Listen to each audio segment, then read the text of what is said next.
What is up, everybody? Welcome to Chalk Talk Episode 7. I'm your host, Austin Killough, along with my co-host, Hunter Cottle, What's up?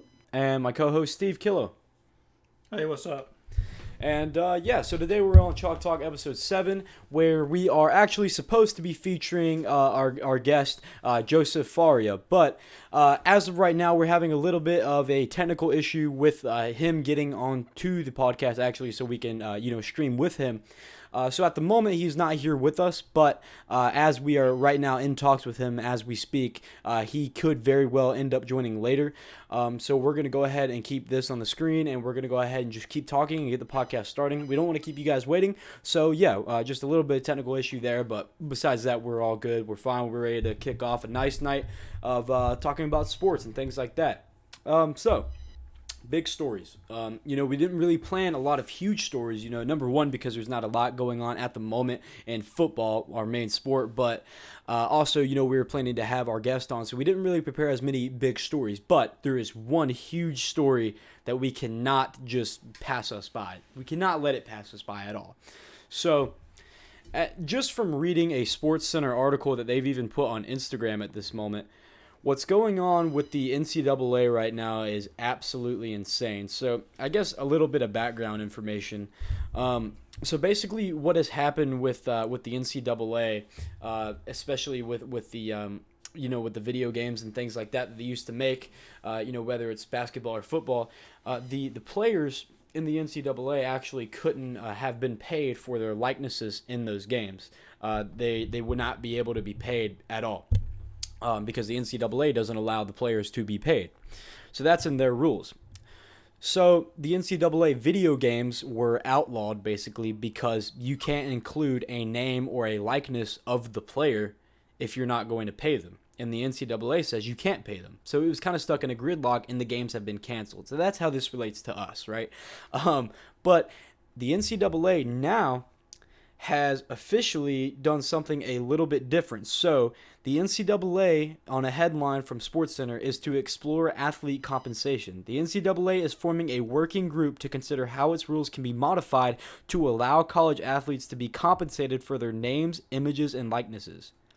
So when you're like me and you love sports video games and you love Madden and you've always loved NCAA football, the number one thing you see from this particular article here, is that NCAA is coming back. If this is true, NCAA football is coming back. And that's something that we've all loved as kids, was playing college football, on the old Xbox and just having fun playing as college teams. We haven't had that in a long time because the games were pretty much outlawed. We've only had Madden, and EA has formed, or not EA because they own NCAA as well, but now the NFL has a monopoly over football sports games now. It's ridiculous, like what they have done. So if this is true, the NCAA can finally get another sports game out there and have these players be paid for their likenesses, and we can play NCAA again. I mean, that's going to be awesome. That's what I took from this. Now, if you're like everybody else, the NCAA paying their players is amazing. I mean, a lot of people would argue that the players shouldn't be paid, that it ruins the game, that it makes these players, strive for money and things like that.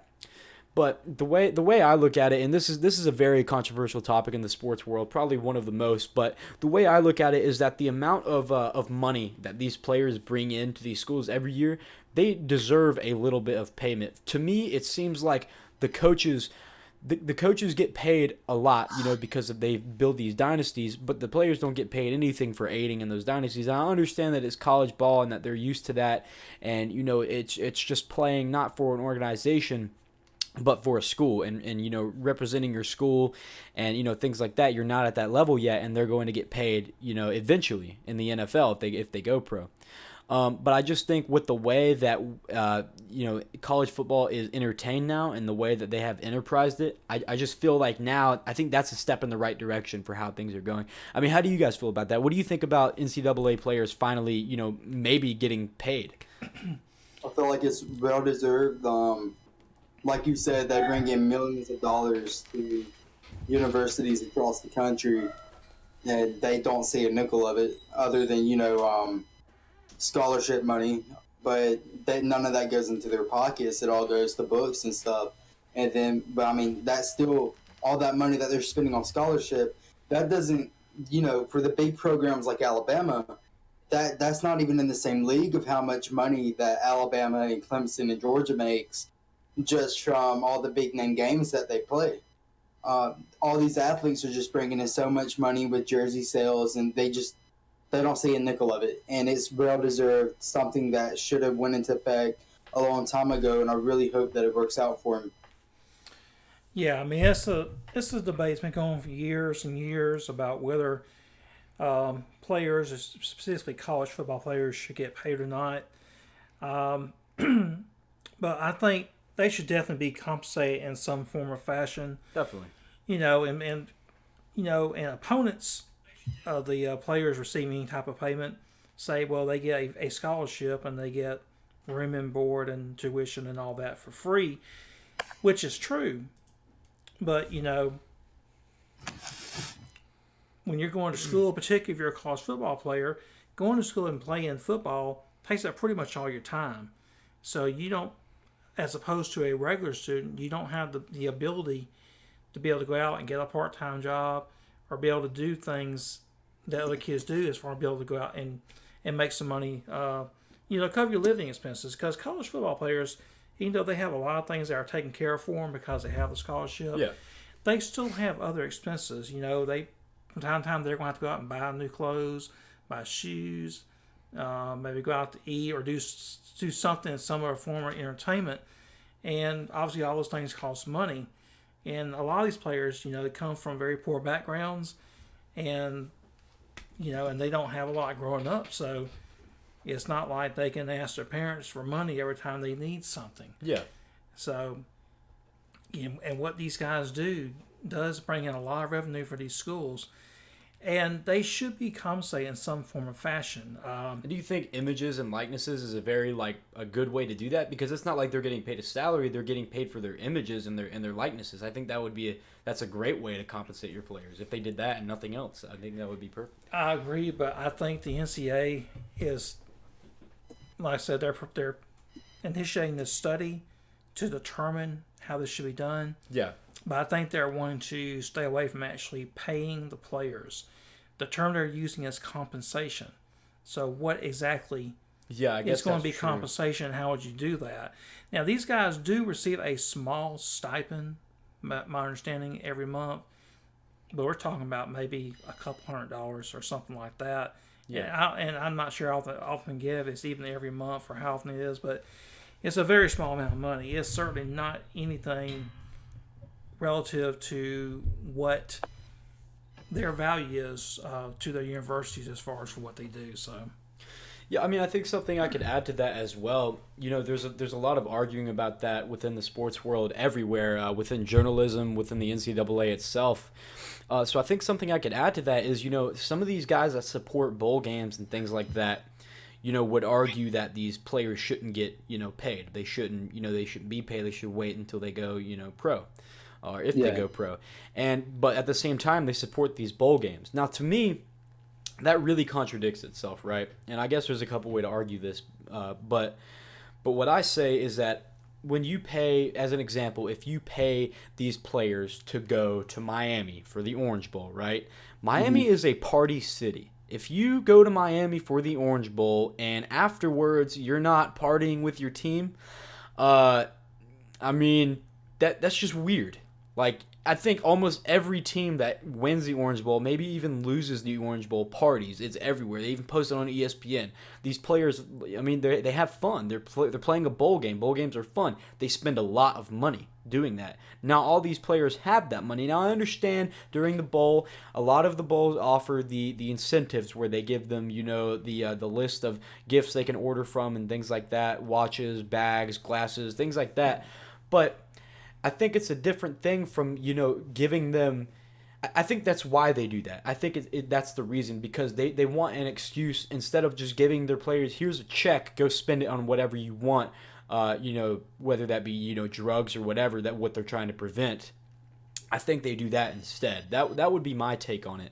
I think they honestly look for ways to avoid paying the players like that, and I see why, but I don't think it's something we have to worry about very, very much anymore.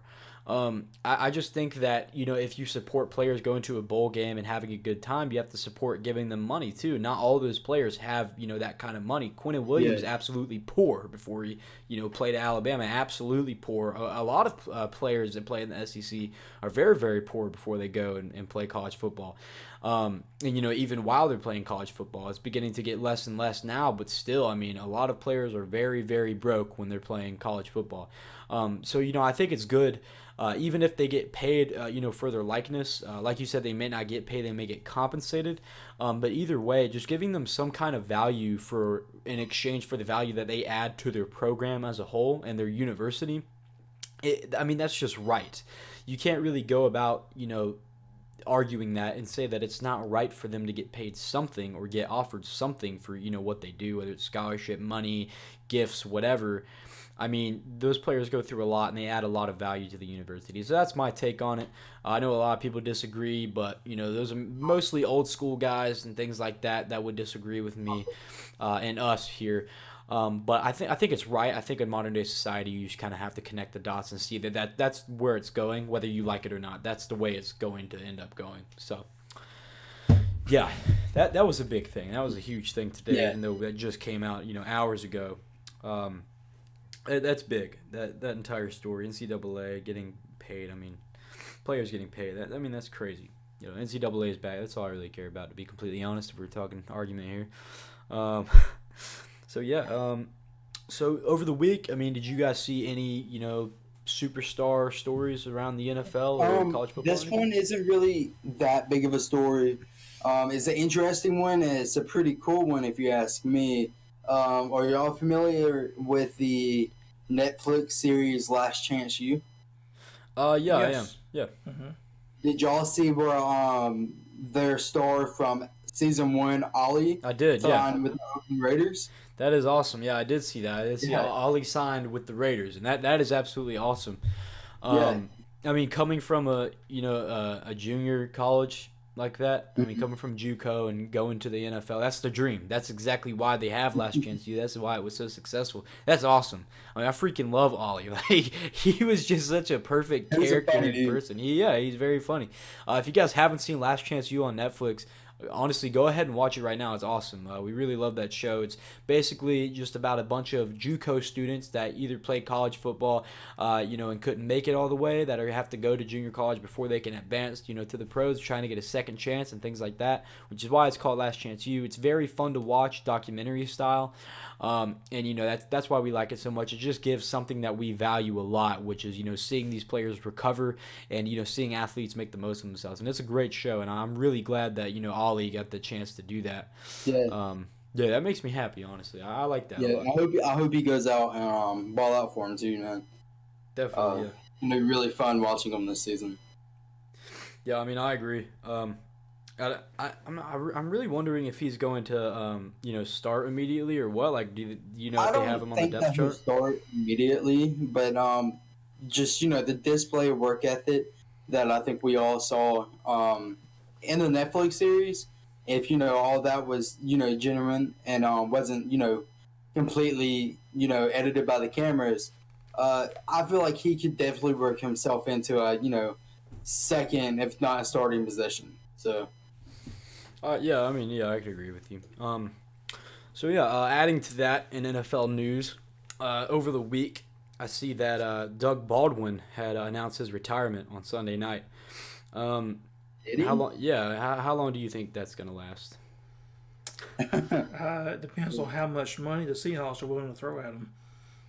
Yeah, I guess that's true. After paying Russell Wilson though that much money, enough money to buy his entire O-line, Amazon stock, I don't know, how they're going to be able to pay Doug Baldwin if they even want to, especially after getting, the beast DK Metcalf, the absolute lion that is DK Metcalf. But he's a rookie. He isn't the highest graded wide receiver in the draft, and they're not going to pay him a huge superstar contract as a rookie. Yeah. So, always Doug open. is also getting up there in age too. So That is Russell's true. got to have somebody to throw the ball to, and even if you got DK Metcalf, and even if he comes out right away and is able to be a big contributor, you still got to have more than one receiver to throw the ball to.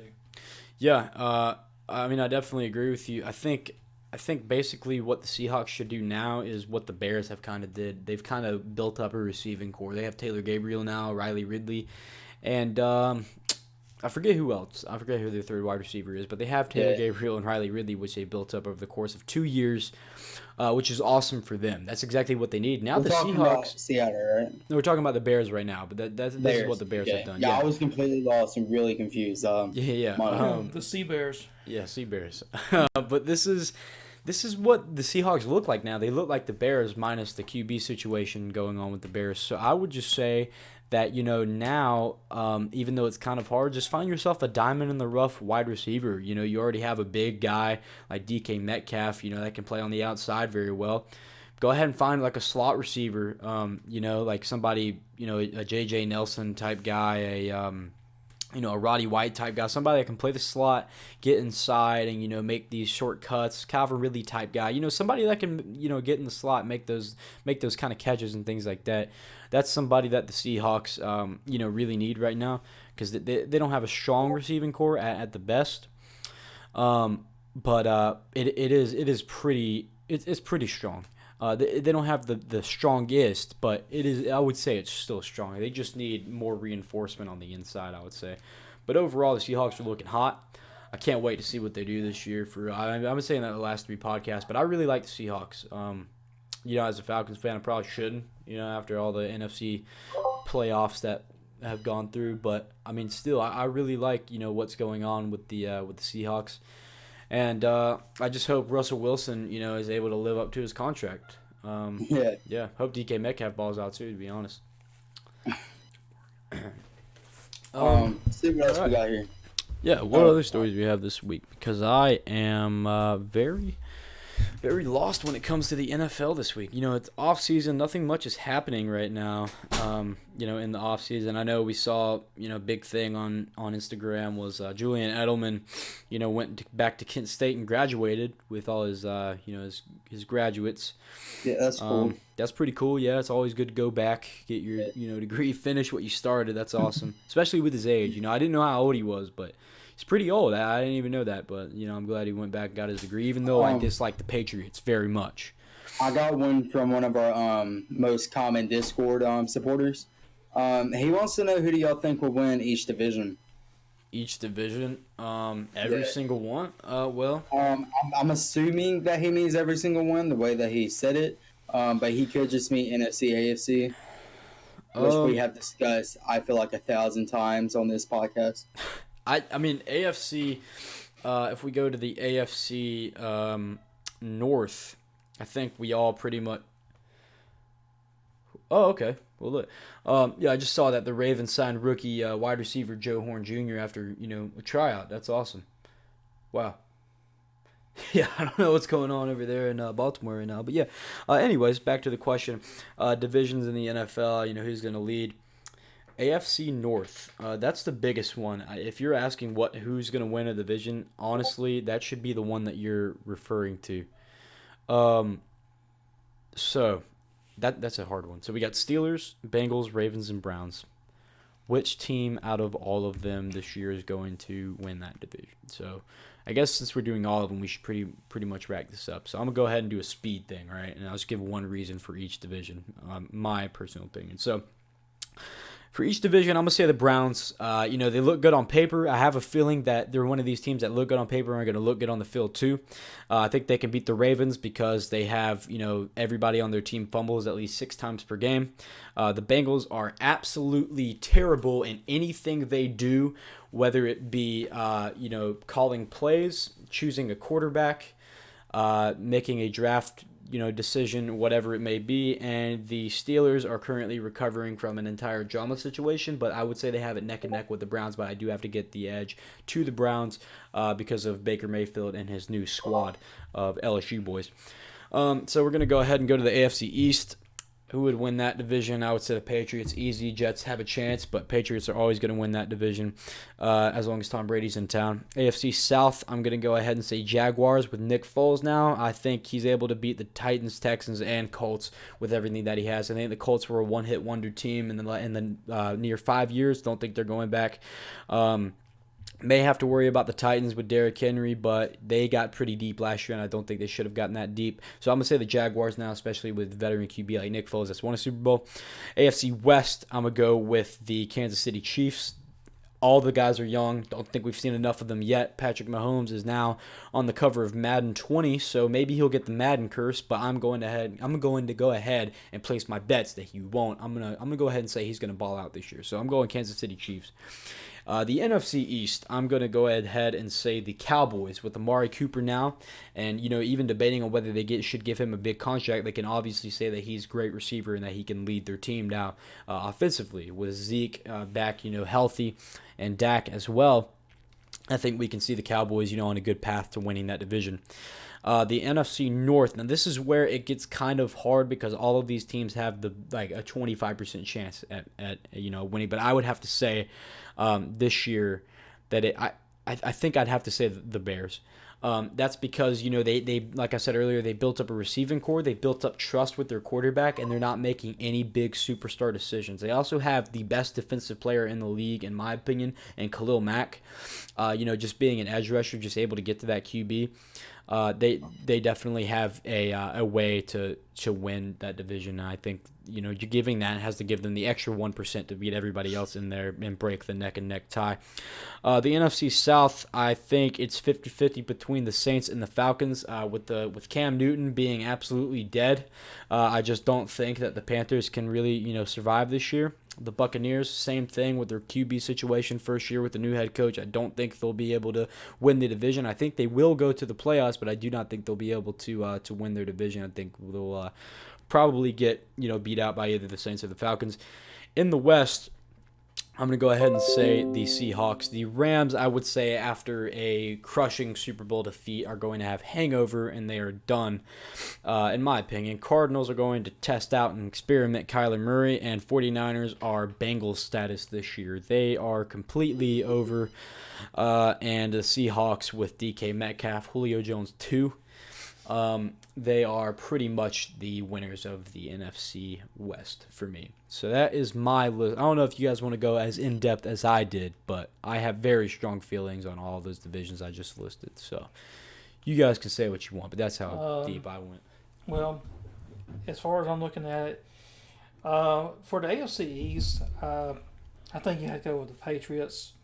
I don't see any reason why they can't at least do as well as they did last year. Especially with Tom Brady there. The Dolphins, I think, will be improved. That they could possibly even be, they could be improved. But the problem with the Dolphins is at the quarterback position. So it's just going to be. Yeah, it depends. You see how it is. The Bills, I think, are kind of in a little bit of a mess right now, and they've got some player issues they got to work out. The Jets are going to be very interesting with the additions they have. They could be a dark horse contender for that division and even possibly be in the middle of the playoffs. But I would have the Patriots to take the East. AFC North, I think you have to go with the tried and true on this one and go with the Steelers. You've got a lot of experience and good experience in areas where experience is important on that team.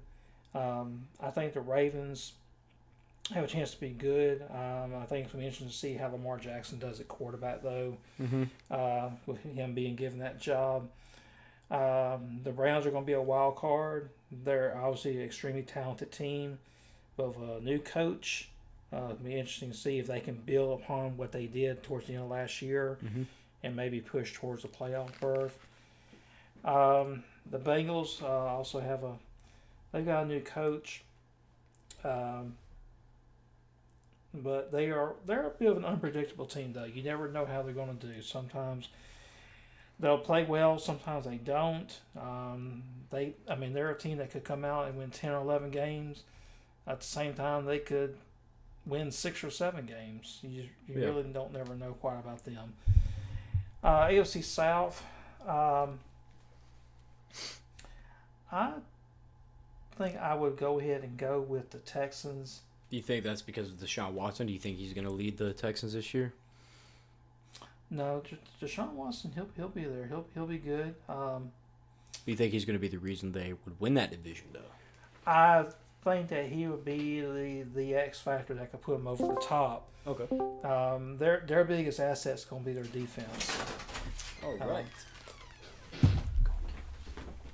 So, but I think the Jaguars are going to be a lot better.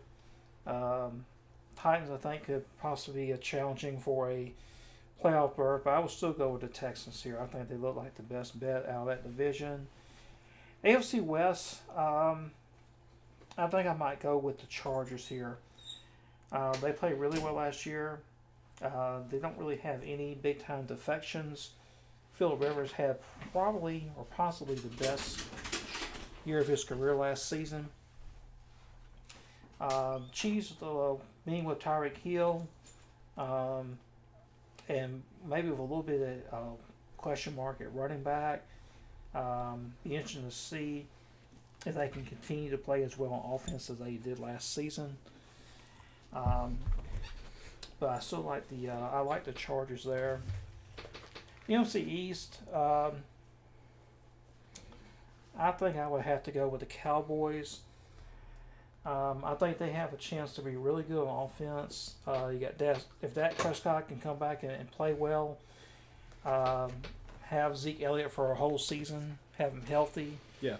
Having Jason Witten as a Yeah, I forgot about Jason Witten. That's an X factor for them. yeah. If he can come back, he can be really big for them.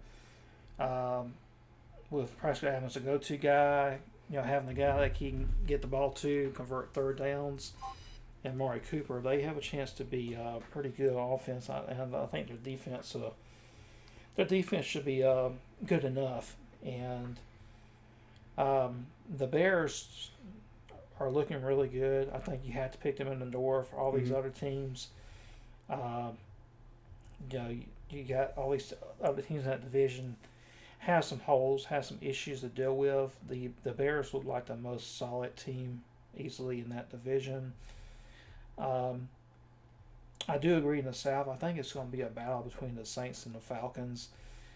I think the Saints are a little bit better shape on the defensive side of the ball, so I would probably have to give them the edge. I think both those teams are capable of scoring a ton of points, but I think the Saints, at least at this point, like they might be a little bit better on defense.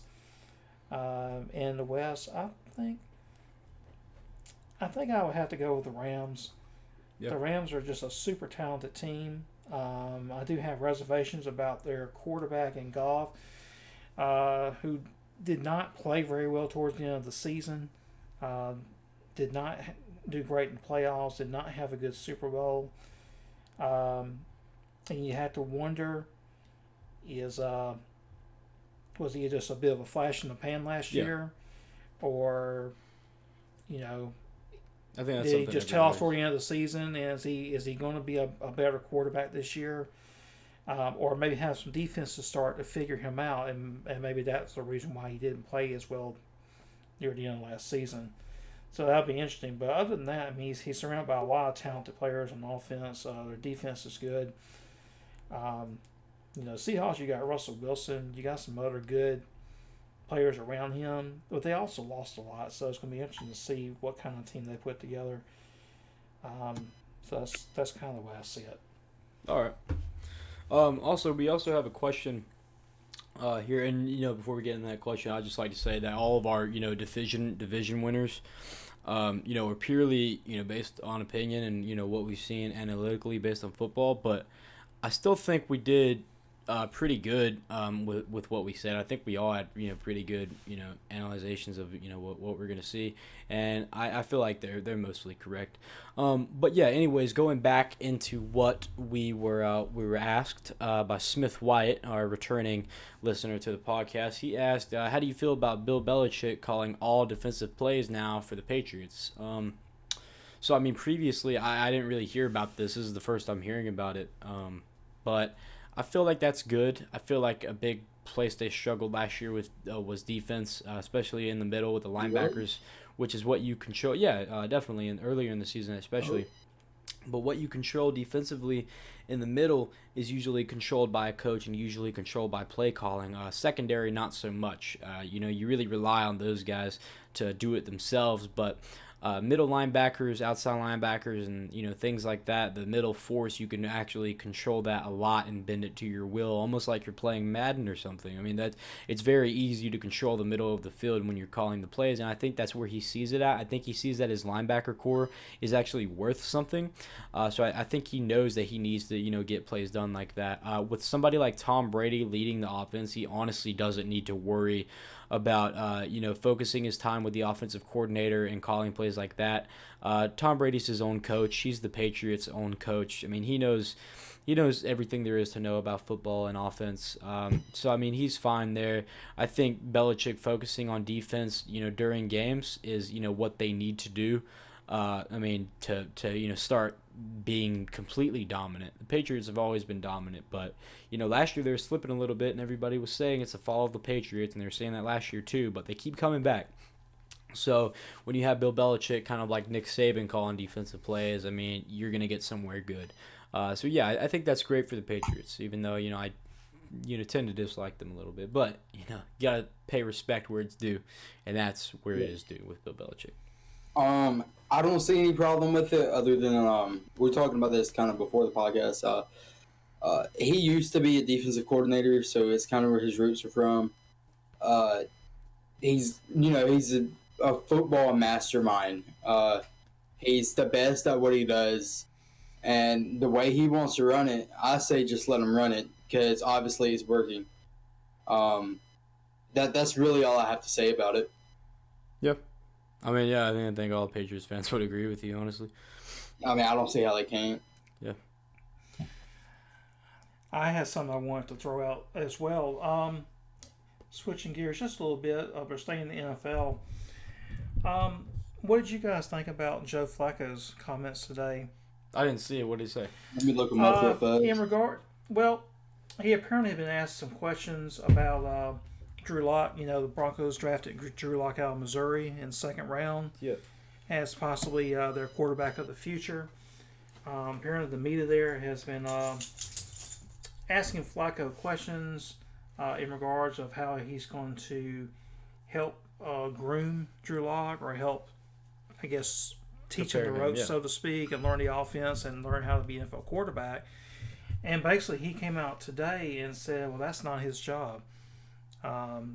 He said that Drew Lock needs to, if he has any questions, if he has any concerns, if he needs to go to anybody with questions about the offense, he needs to go to the offense coordinator and don't come to him. In other words, he said he basically didn't want to be bothered with Drew Lock, and it's not his job to teach him how to be an NFL quarterback. That's what they have a offense coordinator and other coaches for. All right, I'm about to go on a huge rant here, and this might last the entirety of the podcast. Let me say what I want to first, because you take a belief. Yeah, this is gonna take me a long time. I'm very angry now. My opinion is very childish, and the way I see it, I feel like that he's a little bit, Joe Flacco, he's a little bit scared that he's being threatened by his position, and he doesn't want to be no part of him being taken over. He doesn't want to help with it. Yeah, he doesn't want to lose his job again. Exactly. Say that one more time. He doesn't want to lose his job again, like he lost to Lamar Jackson. Yeah. Which I don't see him. I see him as an older quarterback, and he's washed up. Yeah, without a doubt, he's a washed up quarterback. Yeah. I don't see what the point of getting him as a starter is, anyways. That was terrible what they did. I definitely agree. Broncos even getting him for anything for $1 is terrible. I now absolutely hate Joe Flacco for that. Those comments really that angers me, and just everything that we're trying to build here with Chalk Talk, that literally tears everything down. As an athlete, the biggest part about it is, especially when you play a team sport, is team building. And, making friends, having connections, building bonds with people that you just met through blood, sweat, and tears. What he has demonstrated is the one reason that leads us back to the beginning of the podcast why athletes shouldn't be paid at all.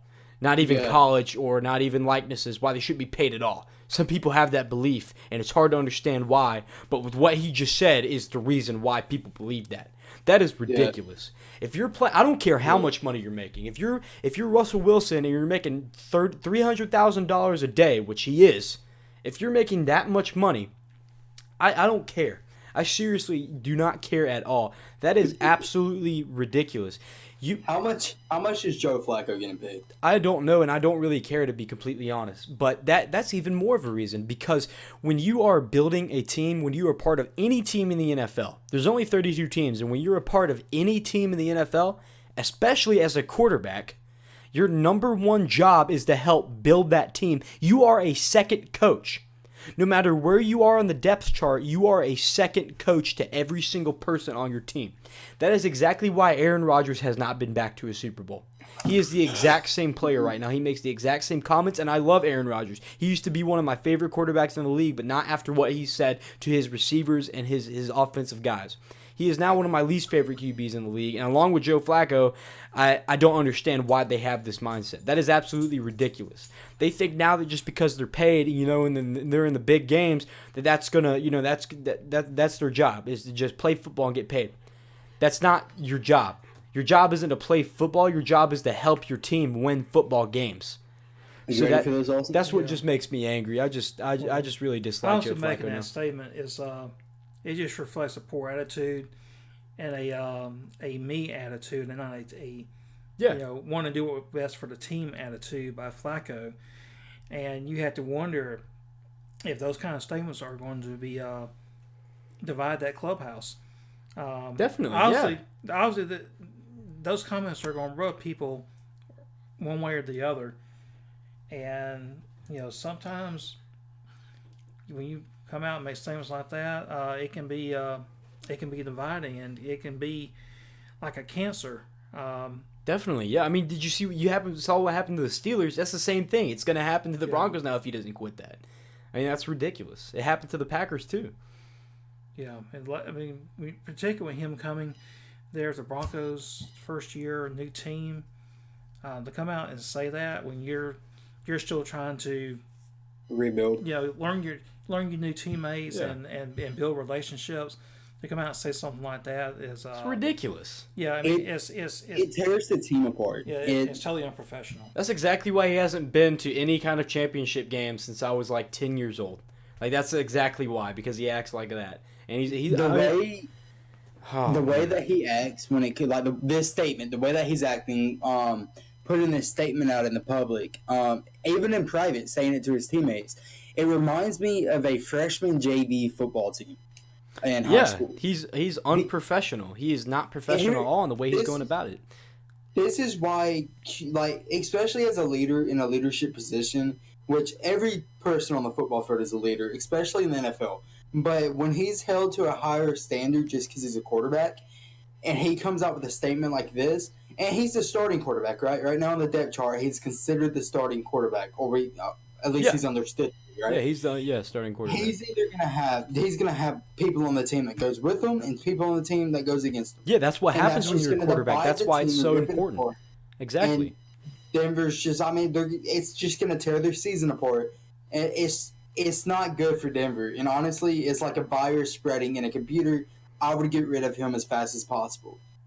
I agree. I mean, the one case where I could see this and justify it would be if Drew Lock said something to him like, "Oh, I'm going to take your job," and not jokingly. If he said something like, "Oh, yeah, I can't believe I have to play with this old washed-up quarterback," then I could understand, there's some drama going on. That's fine. You have to extinguish that, but that's fine.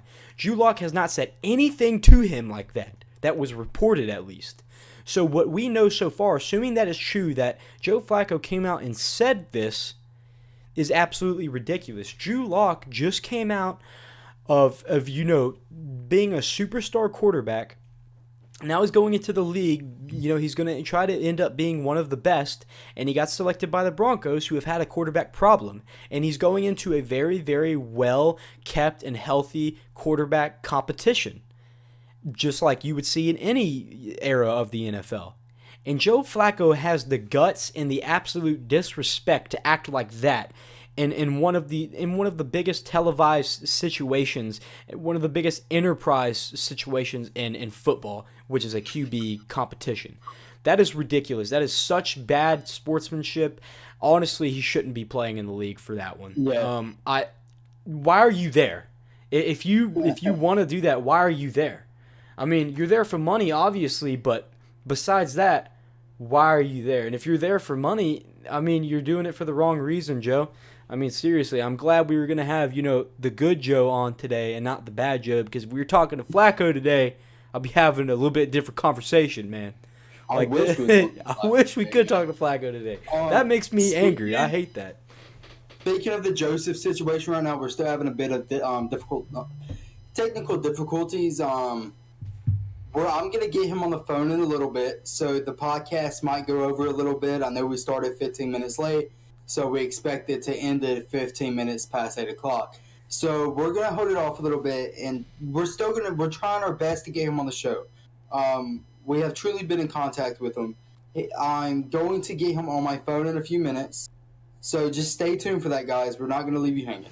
Yeah. So, I mean, we'll probably make this a little bit longer podcast. We'll probably go for the normal, time. And if he doesn't respond to us, by that time, we'll probably just end it. I've been texting him. Like, he's responding. Okay, well, good. If we can't get him on, though, by the normal time that we end, and he just expresses, that he can't, he's not able to, then we'll just go ahead and end it at, after an hour like we usually do. But yeah, we really wanted to have him on because, judging by, when we did our homework, this man is very, very fun to listen to. He's a very fun guy to watch. He's funny. So, we wanted to have him on and show you guys just how funny he was. He's a very cool personality for a podcast and a show like this. So, yeah, a really good dude. Like I said earlier, he advocates for the recovery of professional athletes when they leave, leagues. When they leave, leagues like this, and they have nothing to do when they're outside of the league. And they have to recover. They're going through depression and things like that because of an injury or whatever it may be. Joseph advocates for that, and he advocates for help for those people. He advocates for trying to get those people in the right mindset, trying to get them back as an athlete, or maybe just, helping them, get fit, get their mental health in the right direction, and, just be an all-around good person and a good former athlete. I think that's great. I think that's a great message. That's truly something we stand up here for at Chalk Talk. And, I really hope we can spread our message to, helping all athletes across the world, not just talking about them, but helping them, helping situations like that. I really love Joe for doing that. I really wish we could have talked to him today. Yeah. If not today, we'll talk to him eventually on the podcast, whether it be next week or next year. We've been trying to line it up, and he thought we were good today, and then he's had a very, very rough day when it came to work. He owns his own business and runs it now. So no disrespect to him, obviously. It's just, busy man. I think we're all busy, so it's just hard to, line that up completely. But that's fine, completely understand. He's the man, so it's whatever. Eventually, we'll get to a point where, we line him up and we'll actually talk to him for you guys. Here's a sneak peek, though, just to give you all a heads up. In the upcoming few weeks, we're going to have a very special defensive end that plays college football coming on. So make sure you follow our social media to stay tuned to that. Are you going to elaborate and tell them, give them any hints, or tell them straight away, or are you just going to leave it at that? He plays for LSU. That's all I'm going to say. Stay tuned to social media to figure out what his name is. I'll be releasing it once we have the official date. Also, guys, by the way, for everybody watching right now, podcast is getting a little dull as there's not many stories to cover, but we're trying to interact with you guys. That's the goal. That's what we wanted to do when we started it, and we haven't been very successful in that. We have guys like Smith Wyatt, ask questions all the time, but we don't have, a lot of variety in the questions that we have. We don't have a lot of people coming on and asking us questions instead of just one or two people. So ask us all kinds of questions, guys. Seriously, whatever you want. I think soon we're going to start in a calling system, which people would probably like a little bit better. Only thing you have to watch out there is for trolls, but besides that, just try to interact with us. If you have any questions or anything you want us to answer, any sports questions at all, go ahead and let us know in the YouTube chat. We're streaming on YouTube, Twitch, and Facebook, I believe, so you can ask us in any one of those chats, and we will see it as we're going through the podcast at some point. We will do our best to answer those questions and get you an answer and talk about them, discuss, and just have a good night, talking about sports. So yeah. All right, let's. I have one topic from the Discord channel. Whenever you're ready. All right, what's going on? He wants to know, in our opinions, who do we think we've talked about this a million times too, but maybe we can give like a different perspective on it. Who do you think will make the CFP this year? College football playoff. I could still go with who I said, a while back. I would say, Even after they took a picture with Drake. yeah, Alabama, Clemson. I think it's hard for Georgia to be there, but I would say Alabama, Clemson, Georgia, and man, I honestly I had the problem last time picking a fourth. Yeah, I have no idea though. I would say Oklahoma again because either Oklahoma or OSU because my thing is with Jalen Hurts, right? A lot of people would argue, even Alabama fans, I know we said the same thing, but Jalen Hurts just couldn't pass the ball as well. Based on what we've seen and heard from practice camps at Oklahoma and Alabama when he was still here, is that Jalen Hurts has significantly improved as a passer and is on par with some of the greatest passers right now. So I have no problem seeing Jalen Hurts leading that team back to the playoffs. Honestly, I have no problem with that. And I know people like to give him a lot of crap, but I like Jalen Hurts. He's an athlete. I mean, he's an absolute athlete. He's a beast. Very respectable too. Like the way he left Alabama and left like the whole note and letter. Of course, yeah. That's all about it. That's all wrapped up in the package of being an athlete. He's a very respectable man. He's a great person. He's an even better athlete. So I love that about him. And I'm really hoping he goes back to the playoffs. At Oklahoma. And I think he will. So that's probably going to be my four: Alabama, Clemson, Georgia, and Oklahoma. If not Georgia, then probably OSU, even though I don't think they're going to go. But if I had to pick a second, bracket, if I were to say, then it would be probably OSU would be second for me and my second choice. What would you think? I think, when you ask people that question, I think a lot of people are going to have probably a similar answer or a similar group of teams. I think once you get beyond the top 4 or 5 teams, there's a good bit of separation. But I would go with Clemson, Alabama, probably Ohio State, and Oklahoma. Okay. I mean, you could always see maybe Georgia getting in there, depending on how the SEC plays out. That would be a very weird SEC situation. If maybe Alabama and Georgia both make it through the league, say undefeated, and maybe and one of them lost in a close championship game, then in that scenario you could possibly see maybe both of those teams getting to the playoffs. But that's gonna be like it would have to be a third party that helps the loser of the championship get in, kind of like how Alabama got in when Auburn lost to Georgia in the SEC championship. It just can't be them two dominating. Yeah, but right now I think you have to go with those teams. Unless somebody else is going to jump up and prove himself to be a power and capable of competing on that level, I don't really see how you could really pick anybody else at this point. Yeah.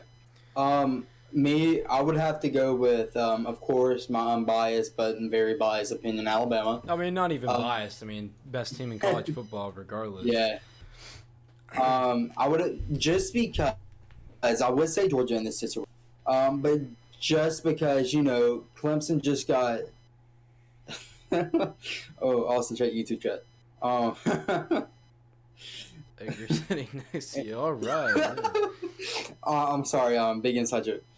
All right. Anyways, I would have to say Alabama. At my second pick, I would say Georgia, but because of what would have to line up like it did 2 years ago for the CFP in order to SEC to get in there. I agree with you there. Like, it's just kind of weird because that would have to happen, and Georgia would have to make their way into that situation for that to happen. So it would just be weird. Alabama would too, though. Like, Alabama would probably have to lose the Iron Bowl again. Yeah, that's it. Just doesn't work out. That is honestly such a low percentage chance that would happen.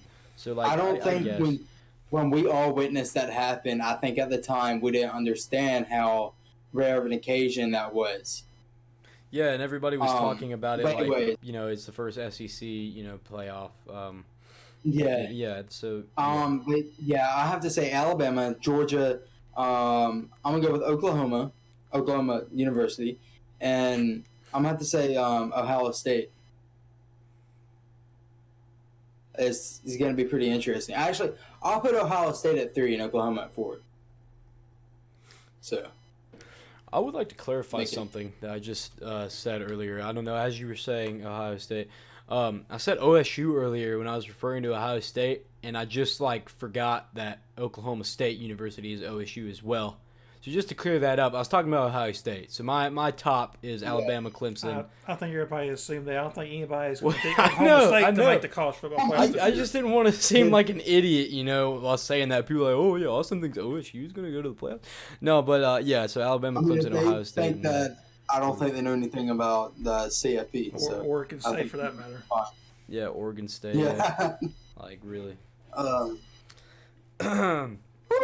So anything else in all right, let's see what else we have here, guys. yeah, Leave well- us some questions in chat. Football related, please. Smith. Let's talk about this. We were talking about it before the podcast. So Florida is now DCU, Decommit University. Now they have so many decommits at Florida that their entire recruiting class is almost absolutely gone. I mean, what do you guys think about that? Do you think that's obviously we don't like those transfers like that, especially when they're just freshmen. But I mean, how do you guys feel about that? Do you seriously think that this is good for all these players? Who do you think who do you think loses the worst here and why? I mean, it has. We're talking about FU, right? Florida University. University of Florida. Okay, that's how you know I don't like them. The Gators. Yeah, well, I mean, there's obviously something going on there that players just aren't liking, and they're finding something better somewhere else, regardless, where they're committing. Florida, that's just something they need to work on. They need to get, better at, I guess you can say. They win them over, and then they're just losing them. So there's obviously something in the water. And you said it was UF? Yeah, UF. Yeah, UF. So Gainesville. I don't know the. Well, I think what's happened though, with the NCAA bringing in the transfer portal, what they have basically done, they've leveled the playing field for some of these guys. These guys who, particularly for some of the bigger programs, or programs are usually at or near the top in the recruiting rankings every year. They're going to be the ones that are going to be mostly affected by this. What's going to happen is you're going to have kids that sign for school. After they've been there for a year or two, they find themselves buried on a depth chart. They're not getting much of, if any, playing time, or they see themselves as just not fitting in somehow or another. So instead of trying to stick it out and trying to work harder and trying to carve a niche for themselves with that program, they want to take the easy way out and just leave and go somewhere else. And sometimes that works out it's going to work out for a player, and sometimes it isn't. But this is something that you're going to be seeing more and more of. I know they got some talks about trying to make some adjustments to the transfer portal as far as how that's handled. But Yeah. you're going to start seeing this more and more. I think you look at the kid at Florida, Chris Steele. Yeah, that's what I wanted to bring up Go as ahead. well. I just wanted to add to your point that since we're going to see more and more of this, I think it goes with the entire the pay, the compensation situation. Obviously we feel that they should be compensated and that players should be able to do what they want in a sense, but I think now it's just looking more like the NFL, like entertainment, because now these players can go back and forth, not necessarily based on trades or free agency, but they can go back and forth based on if they like a school's building. They can go back and forth if they like the athletic director, if they don't like the athletic director. So I think that's just to add to your point. I think it's there's almost too much freedom now and no commitment at all. Well, you're right. I mean, there isn't a lot of commitment because it all goes back to the point where these kids are being recruited to go, to these different colleges. Even then, the game starts. They'll start out, 2, 3, even 4 years before they're ready to go to college. They've got colleges recruiting them, sending them letters in the mail, talking to these kids.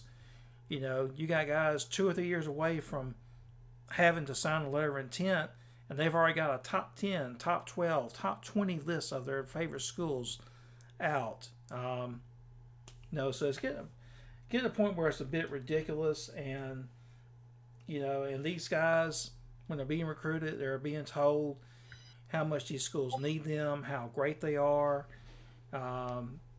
promising that they're going to get a chance to come in and compete to start right away, and so forth. And in a lot of these cases, the kids get to school, and I think a lot of times they're a little bit for a surprise, because when they get on the campus, they find out there's a lot of players that's already there. They're just as good as they are. All these guys that are recruited, they might be the star at their respective school where they played, but then all of a sudden you're going into a pool of talent, a prospective football program where a lot of these guys that they're going to be playing with were the stars of their schools too. So you got a much greater competition, and sometimes I think some of these players aren't prepared to deal with that, and they don't have the background in high school in order to be able to stick out the hard times and work hard and to persevere through any adversity or negativity. And some of these guys feel like the best thing to do is just to transfer, get a fresh start, and maybe have a better chance somewhere else. And this is something that you're going to be seeing more and more of. Yeah, I mean, like we said earlier, just to add to that, I'm for the players. I love these college athletes going out and making that money for their family one day, and just having an entire platform to speak on, and just being an all-out baller in every sense of the word, professionally. I think in college, though, I would love for these players to get compensated in some sort of way. I would love for them to have some sort of expression. But what makes college football is absolute commitment to a school, or an organization, or a team, or a brotherhood, or a coach. I think that is what makes college football. And now, if we're not going to see that, which we still do, I'm not going to jump the gun and say we're never going to see that again. We see it all the time. Yeah. That's how it's going to stay, really. But it looks like it's just leaving. It just looks now with all of the rules that are coming now, all of the changes, it looks like it's leaving. In my opinion, I would say that it's not. I would say that things just change like that, but they still stay the same. I think they realize that. I think the NCAA is smart enough to realize that their college football program, especially, is based off of, having local fans, having fans that care about locals, and having fans that care about players committing to their school. They care about commitment, and that's what college football is about. They realize that. So I don't think it's going to go as big as, I'm kind of emphasizing here. But I do think things are changing. I'm not sure if it's for the better or for the worst. I know that paying your players and compensating them in some way is for the better. But for them to just be able to just transfer back and forth like it's free agency, I mean, I honestly, it feels like free agency without a price tag to me. I don't know if I like that very much. Especially, it's hard to say that as an Alabama fan, of course, right? Because everybody wants to go to Bama, everybody wants to win championships. Imagine being a Florida fan right now. Imagine, seeing all your favorite players right now decommitting. Imagine being a part of LSU, schools like that.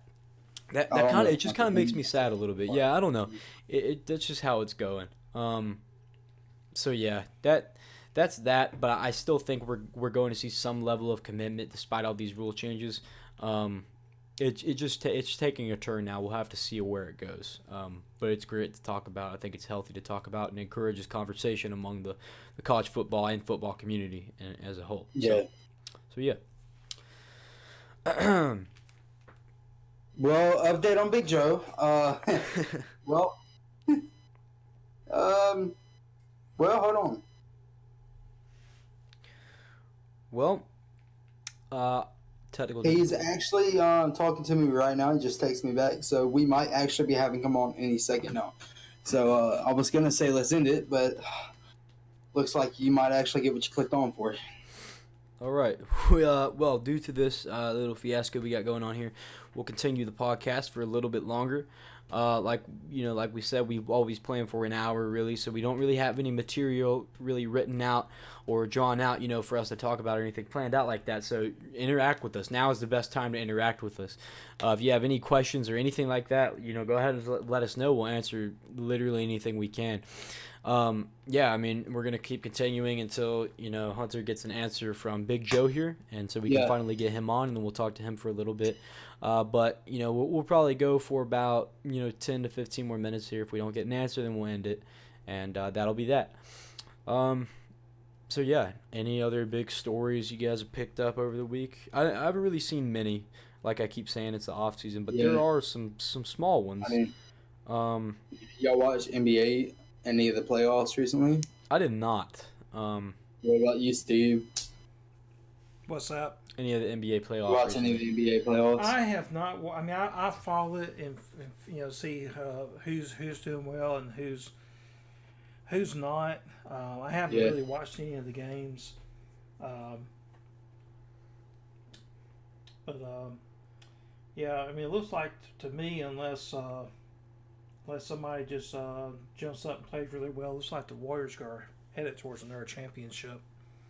I want to say Warriors, man. They have pretty big injury out. I think it was Westbrook that's out. I need to check and make sure I didn't just sound like an idiot.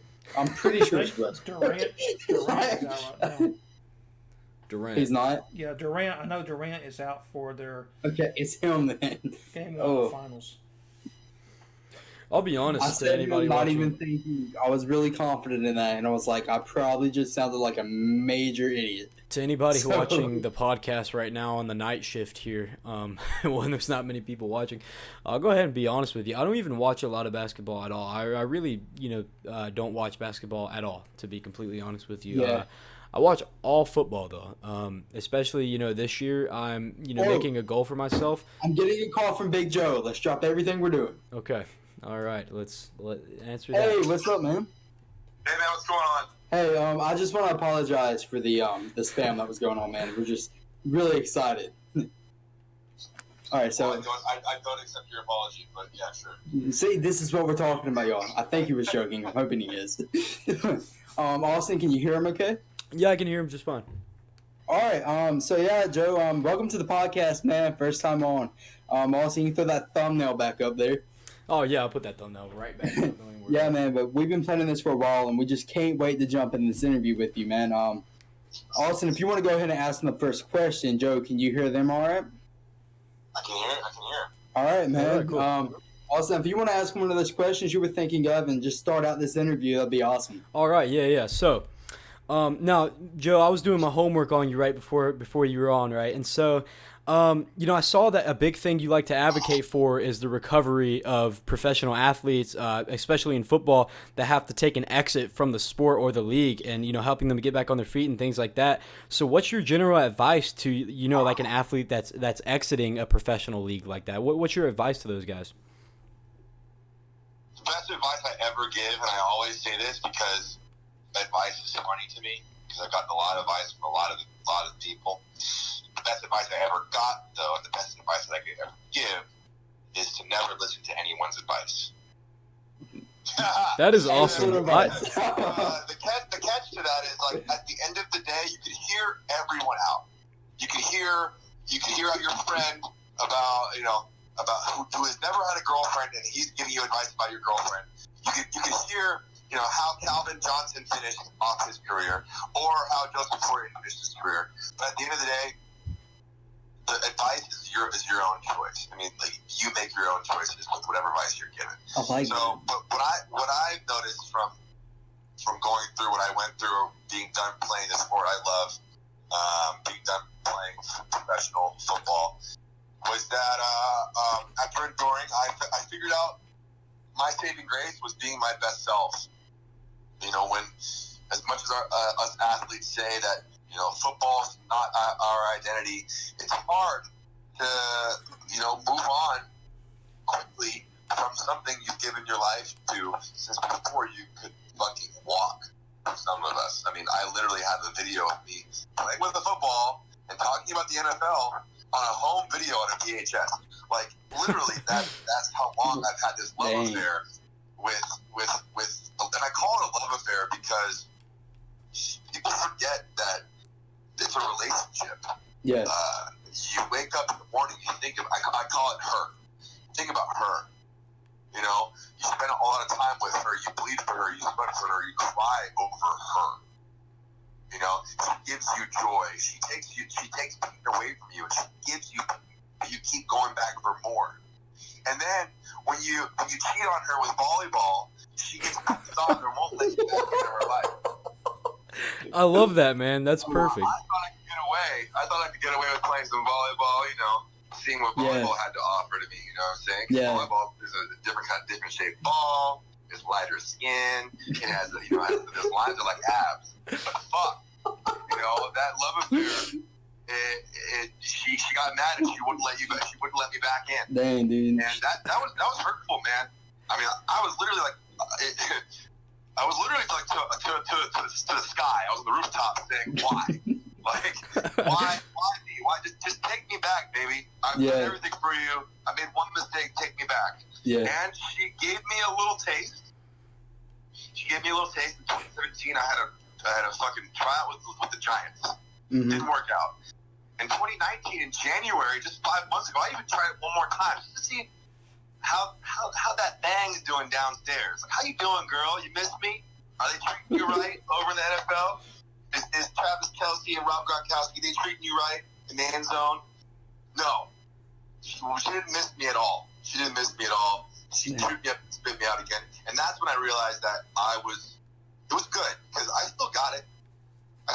But shit, the recovery time's not the same. And took me a while to finally go through it, but not until recently did I realize that my life's way bigger than football, and it takes that realization. Some guys, it takes a couple months. Some guys, like myself, it takes a couple years. Yeah. That is awesome. That's the most uncliche, you know, advice that you know, we've heard here. Honestly, you know, I agree. I mean, it feels like it's something that is almost like, you know, a force in itself that can guide you without you having to rely on anybody else and following their own path. So that's awesome. I mean, you know, your response to that. You know, towards the end there, I heard you know, referring to, you know, your tryout in, you know, 2019 when you know, when she was bringing you back. That was with the Arizona Hotshots, right? The trial with the NFL was my last NFL trial. Was 2017 in September 2017, and then I went a whole year. And at that point, 2018, that whole entire year, I was 99.9% gone from football. Guys, I did not even own a pair of cleats. Okay, I didn't own gloves. I wasn't a football player anymore, and that was okay. But then comes around my old coach from UCLA, Rick Neuheisel. What a guy, right? What a fucking guy. He comes in with an offer. You know, I said no a few times before when I was still living in New York. And then the time came where I broke up with my lady friend and I moved away from New York and wanted to pursue LA. And I thought, why not get a quick payday of something I know I'm pretty good at? And when it came time to play, in January, I was feeling good. I was healthy as I've ever been. I'm in great shape. I look great in the mirror. And so do you. and it just wasn't me anymore. I don't love her anymore. I really don't. I always love her, but it literally feels like a relationship that when I went to her, and I say her as football, because you guys know. Yeah. Yeah. I went to her and it just wasn't the same. I was like, you've been with too many dudes. I don't want to see you no more. And like, you don't, you know, the game needs to be respected. I, to be honest, didn't train the way I would have if it were for the NFL. Yeah. I thought I could go and just have some fun and do that. And I did do that for the first week or two.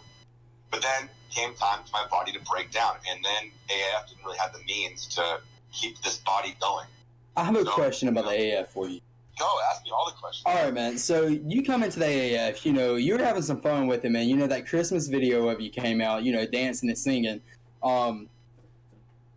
Did you like what was going on the inside with the players? Did y'all know about all the financial debt that y'all was in that the public really didn't know about at that time?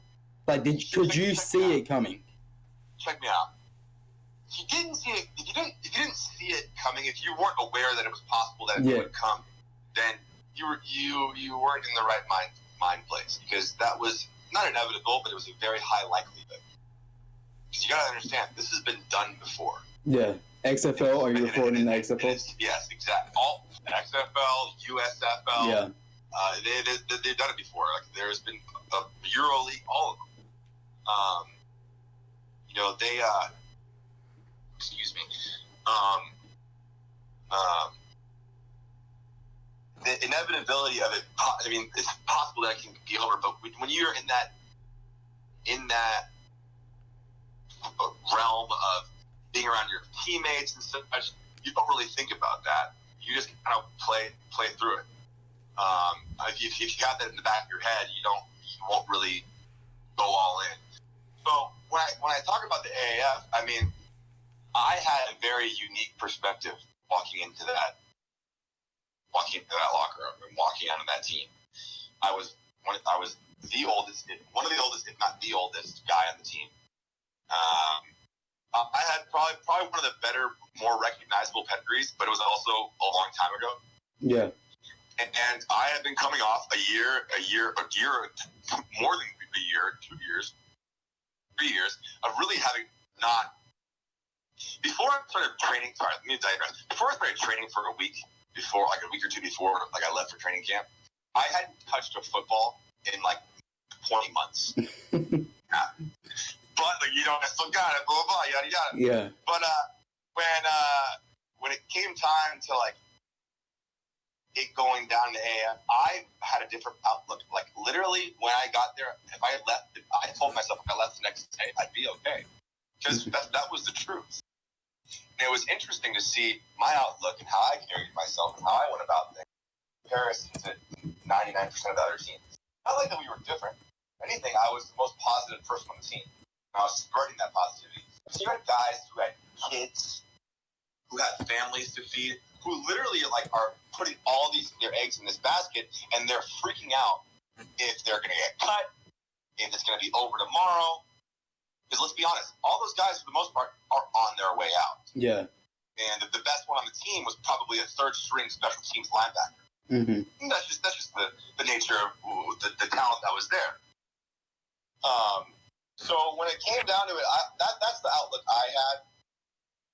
Guys didn't know, but there was a big possibility. This was a chance. We were taking a chance. I took a chance to play with this thing, and I believed in it. I hoped for the best because I saw what it did in the eyes of the young men that were on the team with me. And I say young men because that was I went from awesome rookie year, fizzle out, second, third year, take a break, and then I skipped all the bullshit and I became a veteran. Mm-hmm. And not only was I a veteran in football and knowledgeable and that kind of thing, and learning from the best, Reggie Bush, Calvin Johnson, Matthew Stafford, Larry Fitzgerald, Tom Brady, Rob Gronkowski, fucking Carson Palmer, so many guys I learned from, and I wanted to share that. And I was a veteran, and I was basically with a bunch of young guys who just were hungry. Yeah. And I'm gonna bring this home right now. It's just the culture was great. We created something very special. I wish I could have been there. Actually, no, I don't. I liked my time there, and it was fun. Guys there, they didn't think it was going to end. And if they did, it probably didn't bode well for them. But at the end of the day, they were just going to work. And I had this inclination and this inside scoop from a friend. I had known it was going to be belly up like 2-3 weeks before it actually happened. I didn't have the heart to tell my friends because, what if it didn't happen? And that'd get them all riled up for no reason. Do you wish that you did tell them after the fact? You know what? No. Like I even told one of my best pals who played in the Stallions. I was like, hey, I knew about this. Was it weird that I didn't tell you? He's like, no, man. Like, it would have put me in a weird mood, and I'm glad it happened how it happened. It was just like, hey, they literally showed up to work on Tuesday, thinking full well they were going to practice. Yeah. And they're literally brought to the fucking room and said, well, it's over. You can find your own way home. Is that such, like, excuse my language, it's just BS, dude. It's Yeah. Here's the thing. It really came down to the NFL doesn't want it. You know, everyone thinks that the NFL Network is playing the games, and, you know, along with CBS and stuff. And yeah, that is true, but people don't know the inner workings. yeah. And the AAF was paying the NFL to be played on NFL Network. Yeah. So basically, they were just NFL has an idea. They're this big conglomerate, billions and billions of dollars. They saw something that could potentially not hurt them, but do they really want this? Do they really need this? Because it's going to take money. It's going to help them.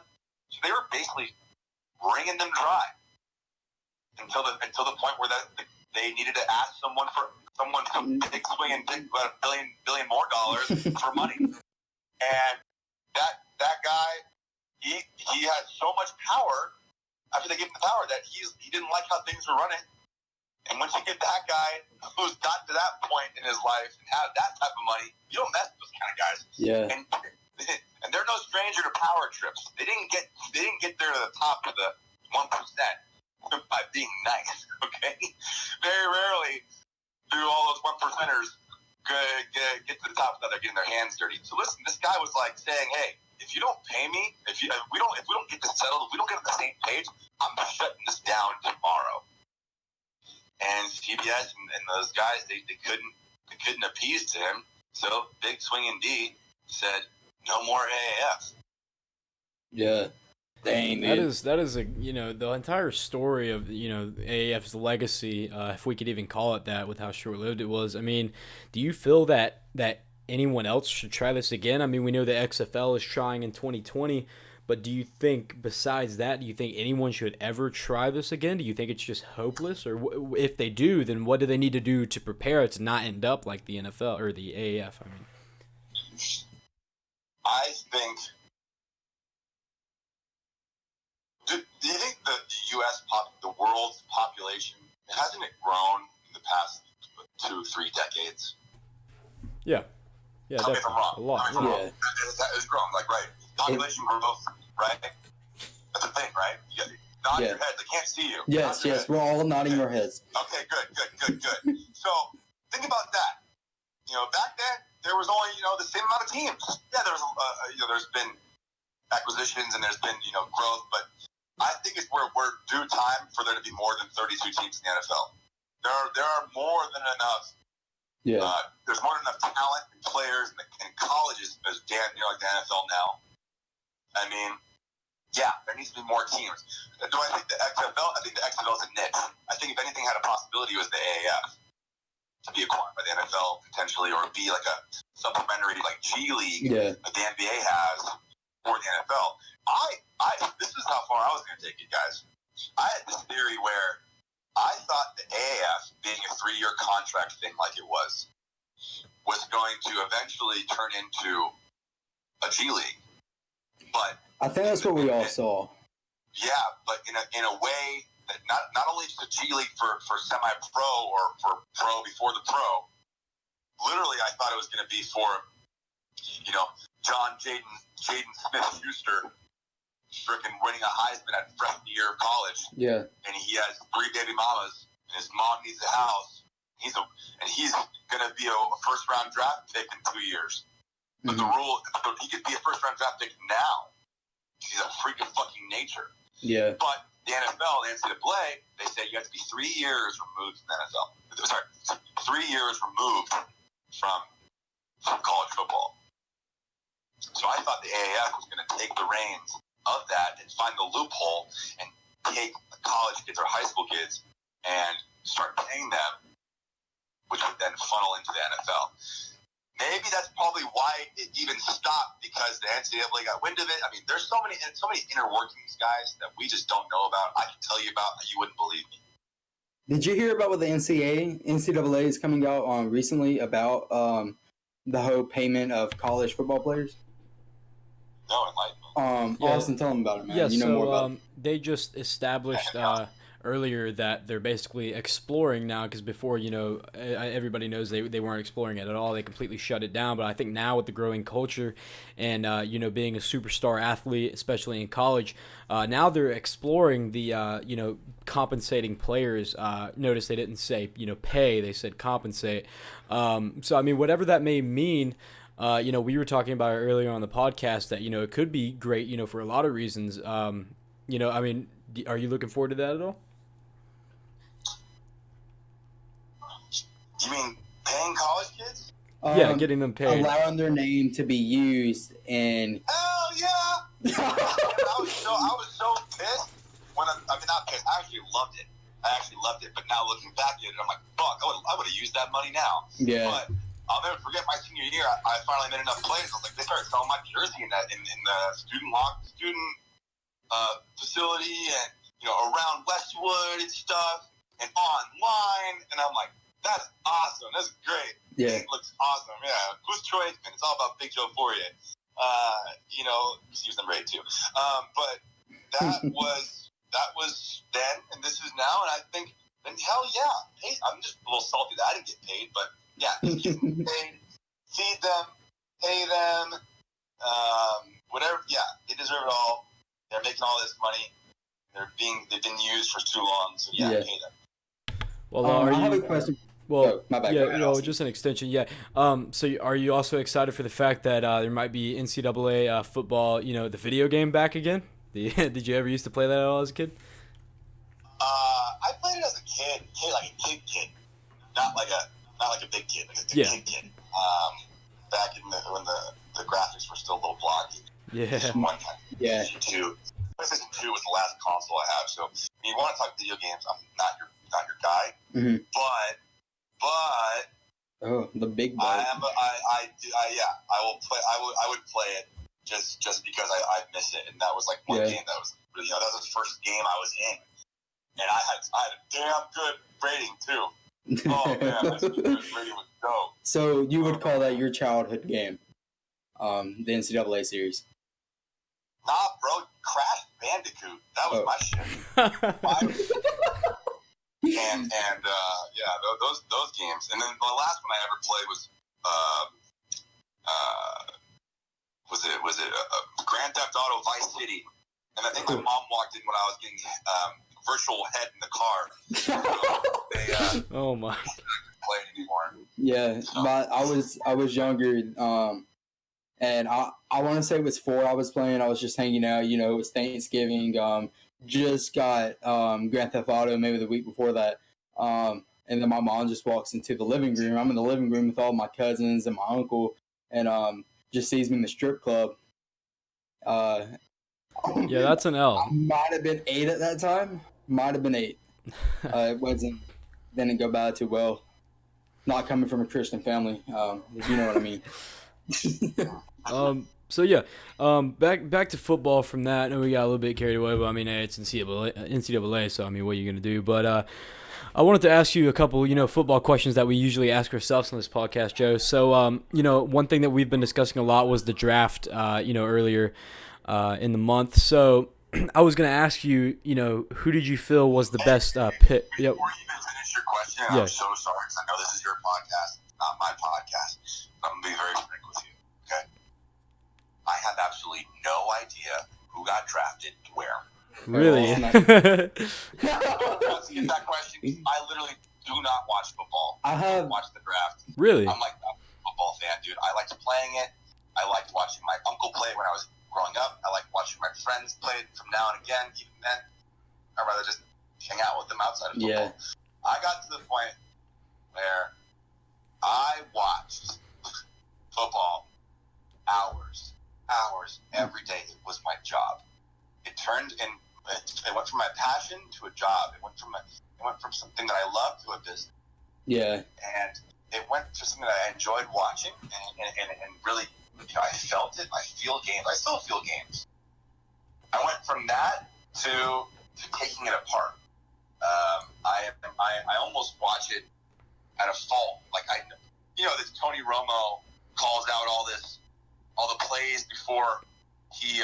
Before they happen. Yeah. He's like a clairvoyant, right? Yeah. He he's not the only one that can do it. He translates it very well. He's really good at it, and he's a quarterback, so he knows it really well. But for the most part, I could get like a third of his guesses right too. I mean, maybe half. Yeah. I don't know, maybe less. I don't know, but he's really good at what he does. But it's not. It's just not my speed anymore, guys. I'm moved on from football. At the beginning, it was too painful to watch. It was really too painful because of how I, left the game. It hurt. So it was hard to watch guys who, for all intents and purposes, I was better than, and I showed that I was better than. But once you get kicked out of the club, no ITs, they don't let you back in. Can I ask you a question regarding that? That's very interesting, by the way. This is why I'm here on the podcast, so you can ask me questions. I know. I just got to verify that that's why you're still here. Okay, so, earlier you talking about your exit. You're playing volleyball, man. You would never think of a big muscular man that plays in the NFL. You weren't just an NFL player either, man. You were good. You were a good player. Like, you was one of the tight ends that people wanted. I saw on 24/7 Sports where, like, you was getting, like, 3 touchdowns a game in some games, man. Like, you were good. You were balling out, man. You get hurt playing volleyball and it ends your NFL career. How did the team react to you when you walked into the locker room for the last time after that injury, man? Well, you gotta also understand that they didn't know the truth back then. So they thought it was a blatant lie that I tripped over my dog or whatever bullshit I thought on the spot. Literally, I had no idea what I was gonna say until all the cameras came to my face. I was like, "Oh, there it is, on the top of the dome." It was my dog's fault.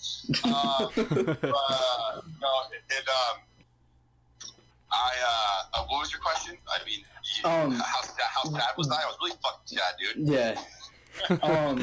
How did your teammates react when they did hear like the real truth? Did anybody like contact you? Did you feel like a sense of like disrespect from anybody in the league from it? You know what? There were a few of my teammates that were poking the bear. Ones that knew me well, ones that didn't know me well. I lied to some of my best friends. I lied to my coaches. Yeah. I lied to my fucking family because it was a lie, and I was in it to win it. Yeah. But in retrospect, in hindsight, whatever you want, I mean, it was definitely the wrong decision to make. But when you have the place I was in, I thought that they would have had the 100% opportunity to take all of my money away from me. Like, all of the money owed to me for the rest of the season, they would take me. And it was going to be like, a crazy amount of money. Money that I would like to have now. But, you know what? I made the decisions I made. I'm better for it now. Did it hurt during? Did it affect some friendships, relationships? Yeah. You know why? Because it affected my entire career. Yeah. And a lot of friendships and relationships, they kind of circle around your career, who you surround yourself with, the locker rooms and stuff like that. Granted, I still have great relationships.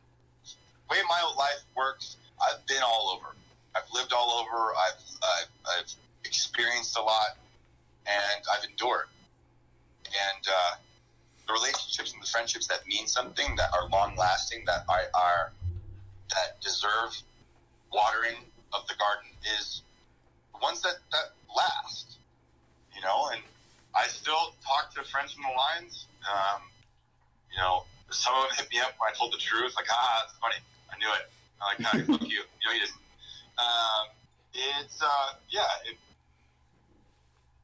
Nothing was blatant. There was no, like, stand guys and stuff. It just was a very unfortunate thing. And that's all it was. You want to hear all the bad shit on Reddit or read all the bad shit about what people said, how much of a joke I was. But at the end of the day, I went to go watch my friends play volleyball on a random Wednesday or Tuesday or Wednesday night. I shouldn't have done it, but I just went to go support. And in the middle of the game, I was like, I play volleyball. Let me show you how I can spike. So I just, the first spike, I hit 10-foot line. I don't know if you know the 10-foot line. That's like a fucking windmill, under the legs, reverse dunk. It's really cool to do that. It's like LeBron, really awesome. Yeah, right? Going straight to the ground. And I was like, I'm going to do it again. And the second one I did, I rolled my ankle. And it was the most immense pain I've ever felt. It was the worst ankle roll I've ever had in my life. I've played basketball, football, and volleyball. What was going through your mind at that moment? My career's over. Really? Like, you knew it at that moment that you're never going to touch a football field, or at least for the NFL. It crossed my mind. I sure as fuck knew my season was over right away. Dang, I knew it was. And I ended up coming back that year. Shit hurt like a bitch. And it sucks because literally, if I didn't do that, I would have started the entire year. Because I don't know if you guys remember that, but 2014, Eric was hurt all year, not doing so hot, not nearly as good as he was now. But I think he's more of a product of his environment. Still a great player. Jude got in the phone booth. Couldn't catch a cold back in the day, but now he has since gotten better, so I'm proud of him. He's a really good guy. Brandon Pettigrew was also not playing, or he was hurt too. And they got all their tight ends. And basically, I was the most annoying part of that equation. All three starting tight ends. In the beginning of the year, we were all listed as starting tight ends. At least me and Brandon were. I don't know about Eric, but I was.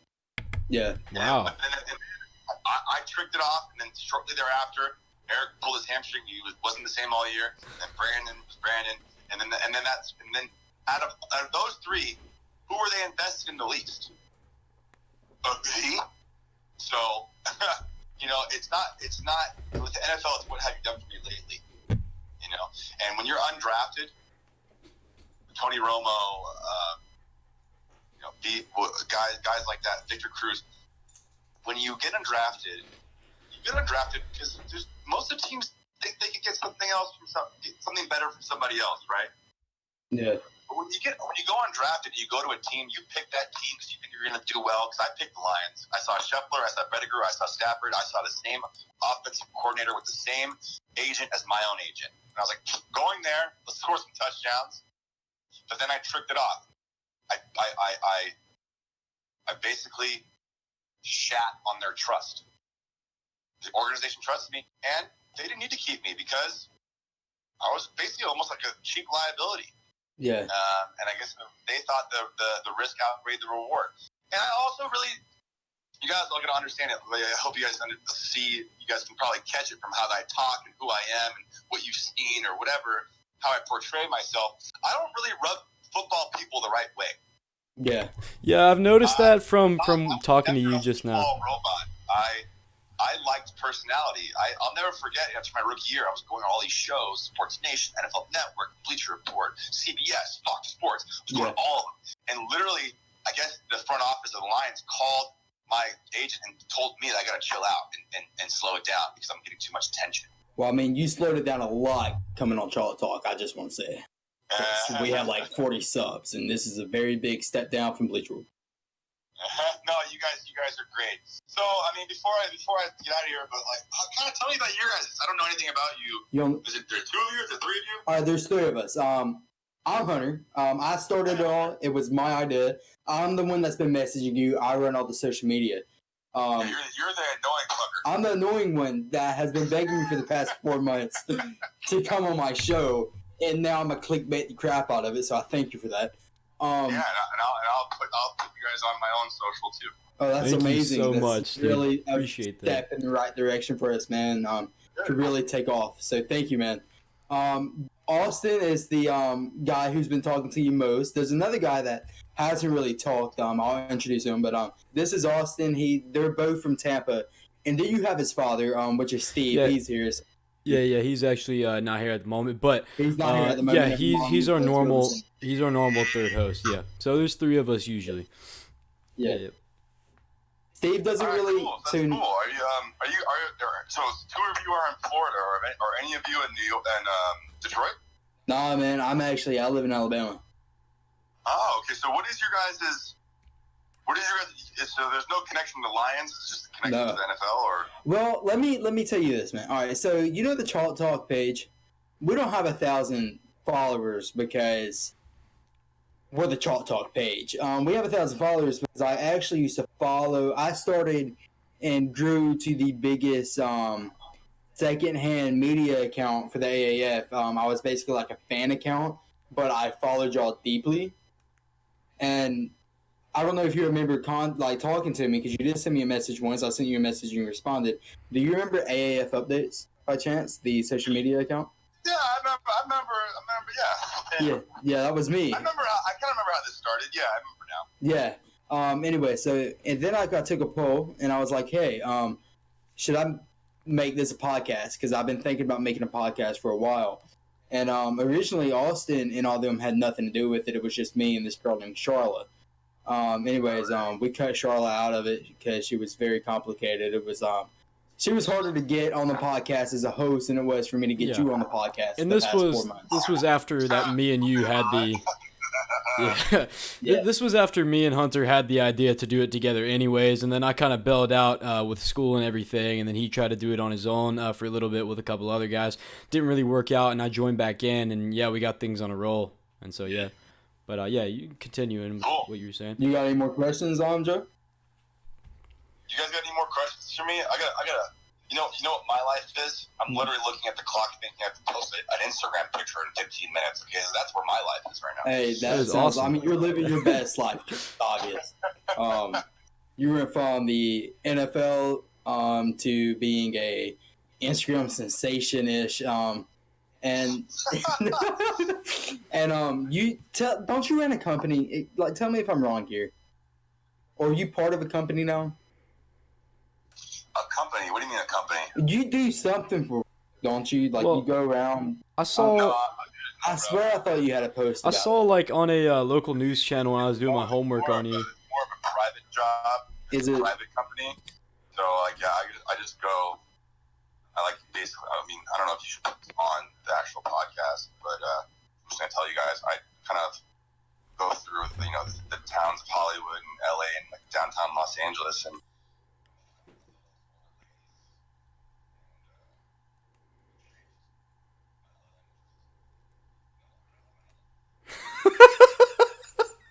All right, well that's. I just want to tell you, man, we're live.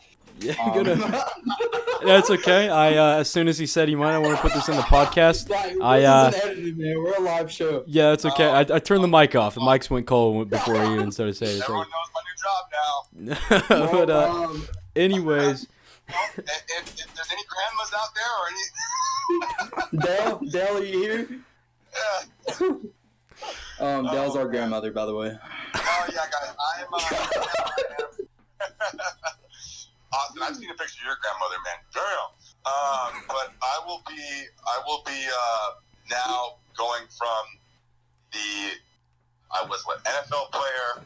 Then after that, I moved to New York, and I was a broadcaster, and I was doing CBS, Bleacher Report, hosting Sports Illustrated, things of that sort. I tried stand-up comedy, improv, and now I'm in acting classes. I'm actually about to. You guys are the first to know, and the public to know. And the more Chalk Talk people are about to know. I will be hosting 2 podcasts coming up very soon, starting up very soon in the next few weeks. Wow. Rams Talk, and then just going to restart my old podcast too. Nice. And have some fun with it. So this branch is forming from it. But you know what, guys? At the end of the day, my goal, my manifested end goal is to be in film, to be in TV, to invoke emotion, and to touch people's lives and inspire, just be my best self. And it just so happens that my best self is 6'8". My best self commands the room, and my best self, when I talk, people listen. So if that's the case, and I pair it with hard work and kindness, nothing's gonna fucking stop me. You're right, man. I like that determination. I have one last question for you before we let you go. Austin might have another one. No, I just wanted to add to what he was saying, but you go ahead. No, you go ahead. If you're adding to what he's saying. I mean, I kind of was too, but you can't do it, guys. Got places to go, people to see. Instagram's the post. Yeah. Anyways, so basically what I was going to say is that just with all that you've told us here, we've really seen, the behind the scenes of, what goes on, with professional athletes and things like that, and what they do when they, leave these leagues. And, I just wanted to leave everybody off. I know Hunter has another question, but I wanted to really just leave everybody off with that. What you're doing, what I see it is that you're blurring the line between, being an absolute NFL superstar and, transitioning, out of being in the league and, being like a former athlete. And I think that's awesome, blurring that line and, just keeping it from, just being somewhere where you leave and you immediately fall off and you decline and, you're depressed and things like that. I think it's awesome that you are blurring that line and just kind of, creating just a smooth transition for, everybody else to come down that road. I think that's the best thing about you, Joe. I really love that, dude. Thanks, my man. I appreciate it. And, I just looked at it in the body of work people have done and people have come before me because you have to respect those who have done it before. And, I saw the guys that went to did the suited and booted job. They're in real estate or they're salesmen. There's nothing wrong with that. Or they're at a desk job. I could not do it. There's no way I could do a desk job. And when it came down to, you say blurring the lines. I just didn't want to do what anyone else has done. Yeah, that makes sense. Yeah, there's the Terry Crews, but it's different. It's different. Yeah. And then I almost went to The Bachelor. I got asked to be in The Bachelor and The Bachelorette. I almost did that shit. You should have did it. I would have watched it. I know it would have been compelling TV. Yes. But after that, you really just end up being a reality TV star for the rest of your life. And I love Jordan Rogers. I didn't want that. I didn't want to. He's doing SEC Network and stuff, and he did it the right way, but it's already been done. And I look at this, and I'm like, what? I want to do something different. I'm not the same as everybody. No, you're not, Joe. No, it's not. It's not. And I go through this now, and it's special because I really do love what I do now. Yeah. I really do. And I hope that. And I digress because I think it's funny because Gronkowski, even though he's a household name, he could never do what I want to do. Yeah, there's no way. If you were to see him in a movie, what would you think? Yeah, he would probably be like he'd be Gronk, Yeah. You though, I can see you being like the next Adam Sandler, man. Exactly. If Adam Sandler fucked The Rock and they had a love child, that's who I am. And I'm talking him fucking Rock, not Rock fucking him. Yeah. No dude fucking each other. But nevertheless, yeah, that's what I want to do something different. And that's what I'm doing. And I look at it now as almost a blessing in disguise because you guys are gassing me up a little bit, but I was on my way to do very well in the NFL. Yeah. I already had done it. You can't look at me in my eyes and say that I was never going to get more than 7 touchdowns again if I had a few more years left. Of course, I was on my way. Touchdowns were easy, really. I was always open. But I got out. I left when I did. It ended like it did. I went through what I went through.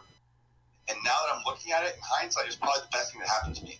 Because now I can go into this new world with autonomy and without being too recognizable. Granted, I think it's a perfect mixture and balance because I did rub elbows with those types.